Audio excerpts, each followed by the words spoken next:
long time no car chat. You can obviously tell busy season is getting the better of me. I only put effort into one part of my head.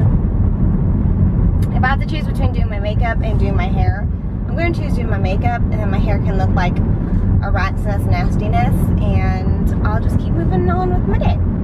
So anyways, I am headed up to my client. We are a week away from filing, well, like a week and a day away from filing my public company. So it is going to be a crazy week. I'm mentally prepared, ready for it, focused. Whatever else may come up during this week, hashtag ain't nobody got time for that. What on earth was that? That was fun. Not. I have some returns to do, back-to-back stuff that I just have not had time to take care of. And they were sitting in Juicy's car seat, but I took it out because I took her to the vet yesterday in the truck. Such a mess. Such a mess. Yeah, I'm just gonna get it done, you know? Focus on the work and get it done because there ain't no more time. It's been a challenge and it's been exciting. The days fly by. I do enjoy what I'm doing. There are aspects of it that I definitely enjoy. I still feel like I'm learning, which is good. And I've said this before, and I am a true believer of this because I've gone through it before when I was like at the Big Four. But you know, you really do grow the most, especially when you're on these tougher deadlines and more challenging type of situations. It's easy to like maintain your composure and be a true professional, be the best type of person that you are under less stressful situations, but it really brings out your true nature once you're in those type of situations. Like, do you lash out at others, or do you try to just focus on your goal and get it done? Like, that's, I think that it really brings out your character, and maybe if it's, you know, maybe it's lacking and you can decide to fix it going forward. You know, I definitely am not perfect at it. I know I have growth to do in that regard. I definitely don't think that I lash out at people. I think that I try my best to treat people with respect, and I try to be as much of a professional as I possibly can. Anyways, I just think that there's a lot of growth that can happen during those more stressful times. For next year, if you are going to be in it, just remember that these type of situations will help mold you into the professional that you will be in the future. So take it as that.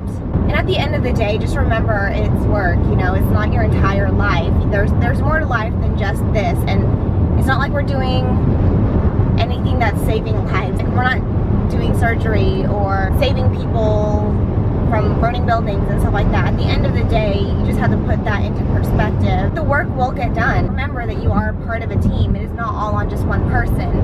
And you have to be able to delegate and to share responsibilities. And don't take it all on yourself. If you need help, ask for help. If you really don't think that you can get something done with quality, with the time constraints that you're under, say something, tell your boss about that, and you know, something can get worked out. It's much better to do that than to try to take on everything and look like a rock star, and the quality will suffer. Not just this situation, but I'm just saying overall, with however many busy seasons I've gone through, that's what I noticed with myself and with others. So anyways, busy season's not over after this. I still have like another couple months left after this.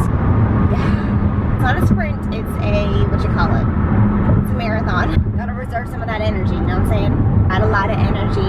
All these other people trying to drain me of my energy because I don't know the actual words. I've gotten questions about how did I get to where I'm at in my career. I can't tell you specifics, like you do these things, you'll be at where I'm at in however many years.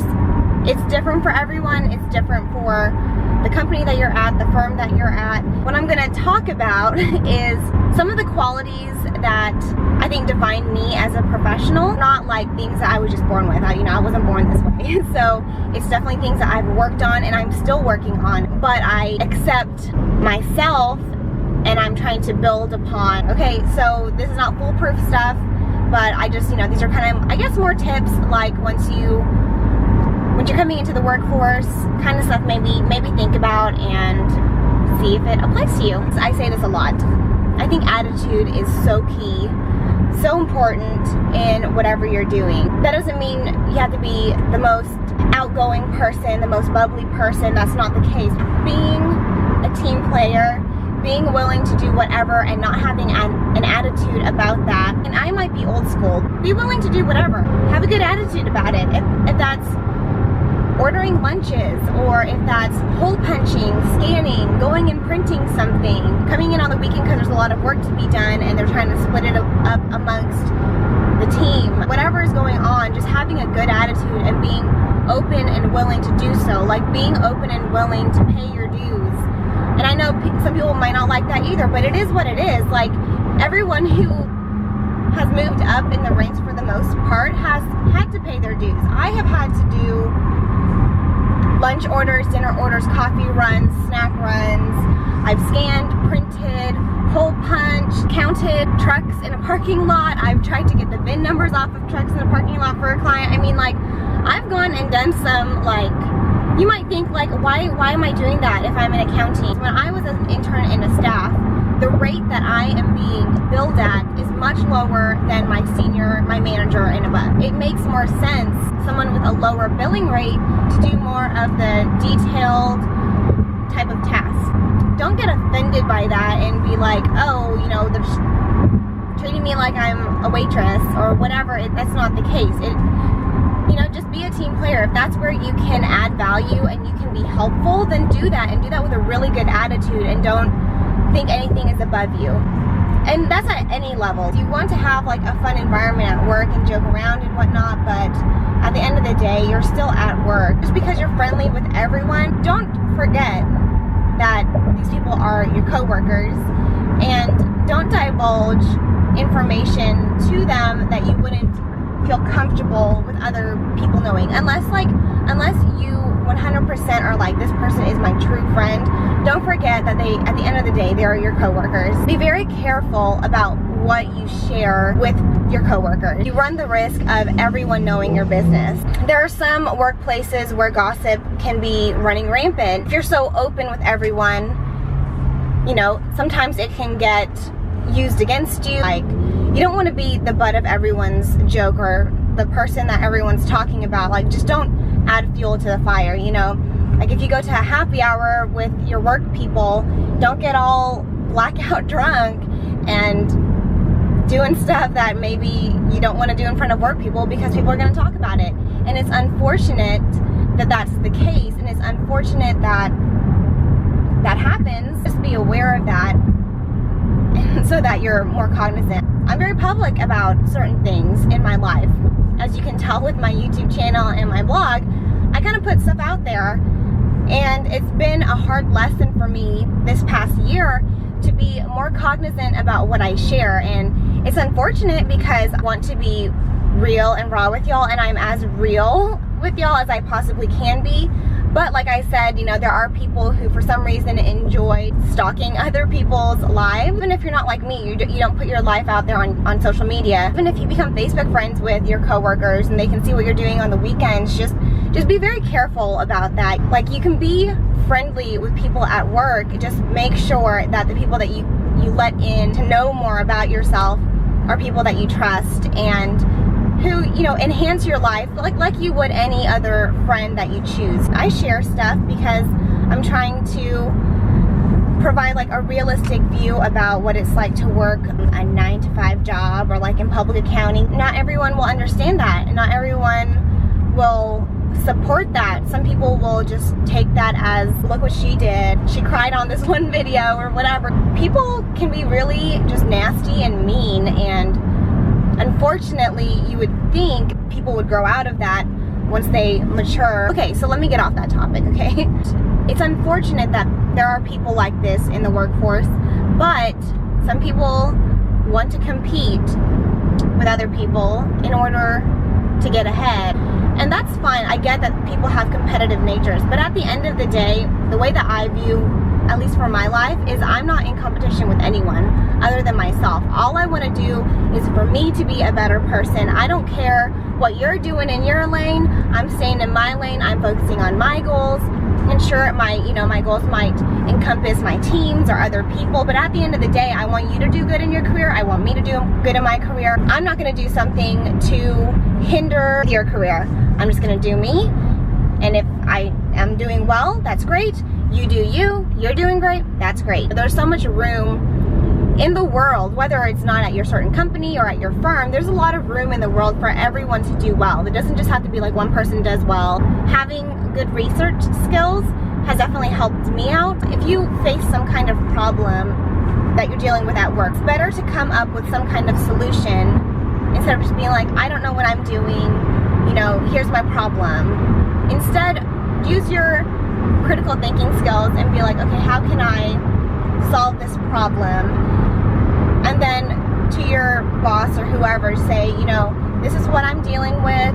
This is what I think the solution would be. Am I on the right track? Do you have another idea?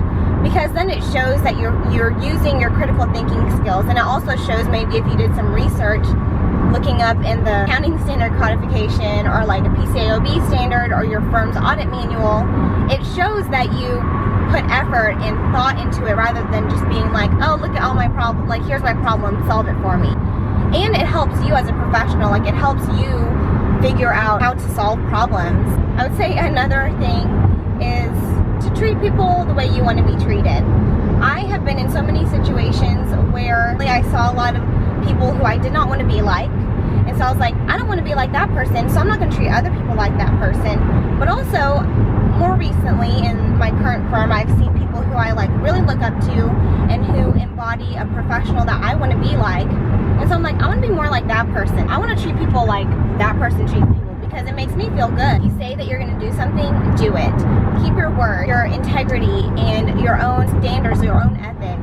If for some reason you are running into issues, you're not going to meet that deadline, reach out to whoever you had promised that thing to and tell them, I'm running into these problems, I'm not going to be able to provide this because of these reasons, I'm working through it. That way it builds your reliability, your trustworthiness. I think I'm just getting kind of long. And it's not really tangible. I'm just kind of going off the top of my head. More intangible. So the last thing is to be kind to yourself and to know that if you screw up on something or you fail or you fall over, like my yoga video, remember that is part of life and that is part of growing and learning.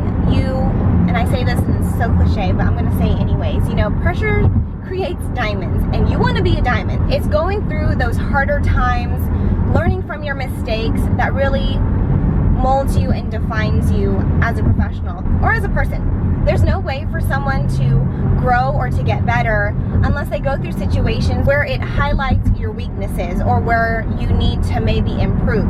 And yeah, it sucks to go through that. It sucks to not do your best, but as long as you take that as a learning experience, a learning opportunity, which I know everyone in public accounting hates, but truly that's what it is. Take it as a learning opportunity to better yourself. If you don't do so well one day, the next day is a new day, and just pick yourself back up and just focus on getting better.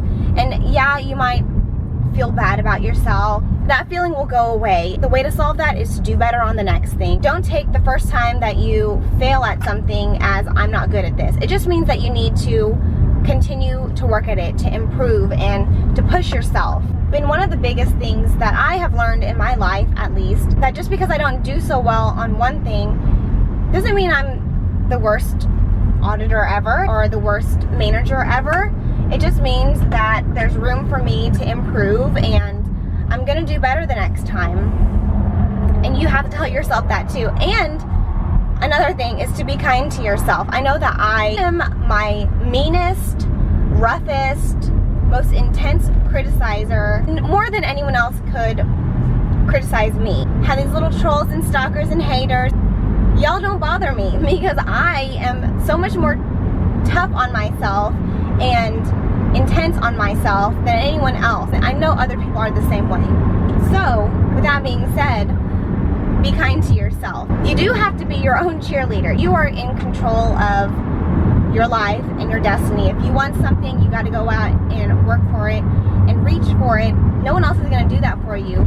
And you have to build yourself up. You have to believe in yourself. If you don't believe in yourself, ain't nobody gonna believe in you. I'm sorry to say that. Well, maybe your family. You know what I'm saying? Your boss isn't gonna be like, I believe in you, and then that's what's gonna make you be the best that you can be.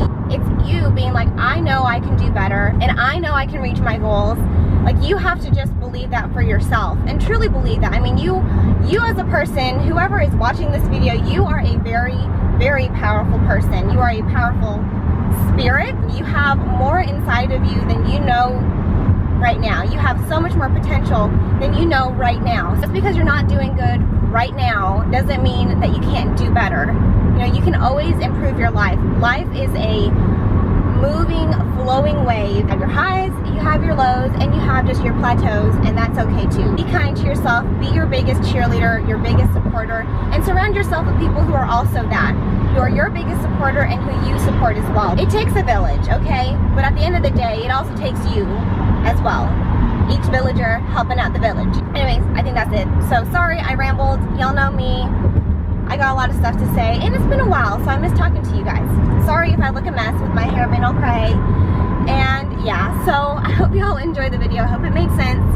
And if you did, please give it a thumbs up. If you want me to address something, a topic on my next card chat, be sure to leave it in the comments below. And yeah,